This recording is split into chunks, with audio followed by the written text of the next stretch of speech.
le Lachman. On est pareil, plutôt 20-30 degrés de flexion de genou. On vient saisir donc, la partie inférieure du fémur, avec la main latérale, avec la main médiale, la partie supérieure du tibia. Et donc, je viens mettre en tension, donc, je crée un tiroir antérieur. Je mets en tension au maximum le ligament croisé antérieur. Et ensuite, je viens solliciter. Donc, il y a une histoire de douleur, il y a surtout une histoire de laxité. Donc vous, il y a le pouce là, il doit être au niveau de l'apex de la pointe de la patella pour essayer de sentir si vous sentez le plateau tibial venir vers vous. Évidemment, vous comparez par rapport à l'autre côté.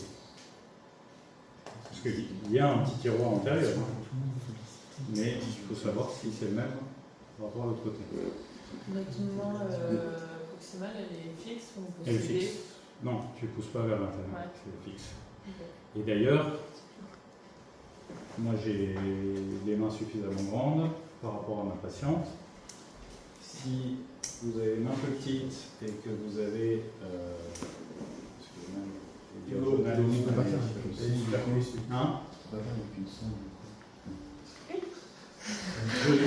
que c'est impossible. Imagine-toi, non mais. Bah, si, ça peut se faire, mais après, à mettre en place. Imagine-toi sur le terrain, où tu dois le faire rapidement. Je sais pas. Peut-être. Je sais pas le faire. Il fait avec une sang? Non, un collègue. Il y a un collègue qui fait avec une sang. Non, mais c'est pas possible. Hein. Bon, moi, je vous donne une autre solution. C'est avec un coussin. Ou sur le terrain, si vous n'avez pas de coussin, c'est avec votre genou. Vous êtes au sol, vous fixez la cuisse comme ça, et c'est que avec votre. On peut faire ça. Hein.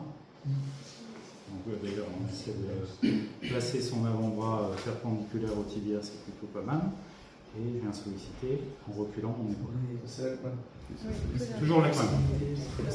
D'autres possibilités au cabinet, vous pouvez le faire aussi avec un coussin. Donc là.